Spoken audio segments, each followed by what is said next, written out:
Alright, so in this lesson we're going to go over getting a domain name, hosting setup, and then installing WordPress on your hosting, and then eventually getting a theme installed within your WordPress. So the first step is to go to a domain registrar like GoDaddy. You can use Bluehost or others. The main thing is that you want to make sure that they have a one-click install for WordPress. So you can't really go wrong with GoDaddy. So navigate to godaddy.com, and then on the main page there's a search domain box.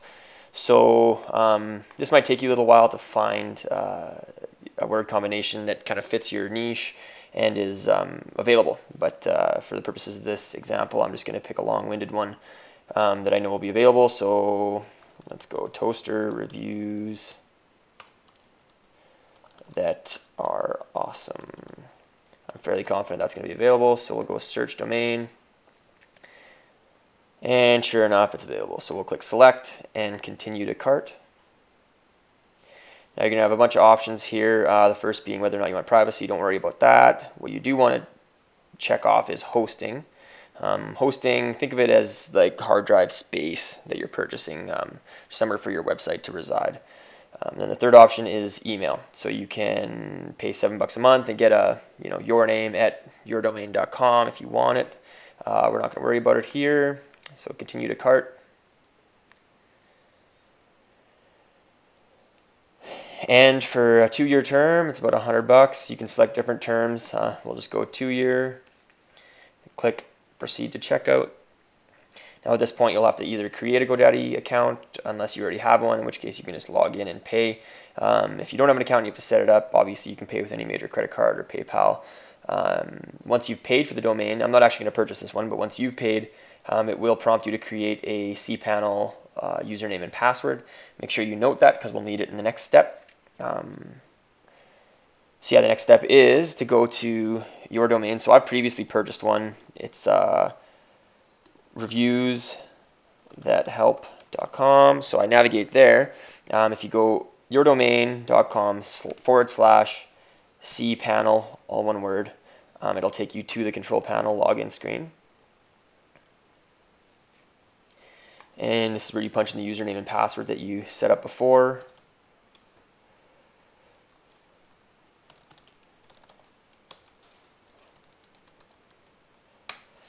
So log in. And you don't really need to know too much about what goes on back here. This is kind of the higher level web development stuff. The only part you really need to worry about is the web applications. You need to install WordPress. So they've made kind of a quick shortcut right here. So you just click on WordPress and then click install this application in the top right. Now, if you've only got the one domain, it'll probably default and choose that one. I've got quite a few domains, so I've got to go through and find the right one. So reviewsthathelp.com is the one that I want. The directory, you can choose, it's basically just a folder name where it's going to save the installation. I just leave it blank, and then it just saves it right under my main domain. And make sure you put in a admin username and password. So this is the login you'll use to get into WordPress, where you'll make changes to your website. So I'm going to use admin, and I'll make a password that I'll remember. You can put in an email address here, so you can put in any email address. It's just the address that WordPress will send any updates to, or if there's an issue with your website, they'll send you an alert. So you can put in an address there. And then website title, it's just that, just the name of your website, probably the same as your domain. So in my case, it is Reviews That Help. And you can put in a tagline if you like. I'm not going to worry about it. And you can leave the rest as default. Click install in the bottom right.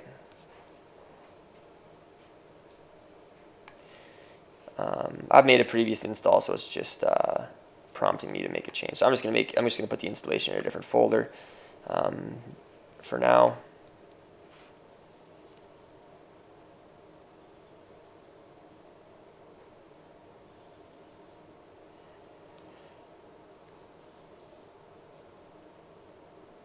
So I've actually got 2 installations here, but the one, when you go to this page, you'll see that there's a status bar. When it's done installing, it will come up with 3 URLs. The second URL is important to note.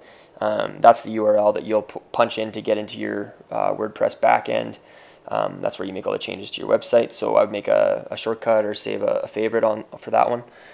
We'll just click on it here. And normally when you go to that URL, it'll prompt you for a username and password, but because we're already logged in, it went directly in. Now we've got to install the theme we'd like to use. The theme is sort of like a template, if you will, for the website. It's just sort of the structure, and then once you've installed the theme, you can use WordPress to put in your logos, your content, and so on. So under Appearance, go to Themes, and we want to add a new theme, so click on Add New at the top. And then you want to search for a theme. So there's a huge library of free and paid themes. There's a lot of really good free themes. So one that we like is Ready Review. So I just searched the word review and it came up. You can preview all these and kind of check them out before you install it. I know that this one will work for us, so I'm going to click on Install.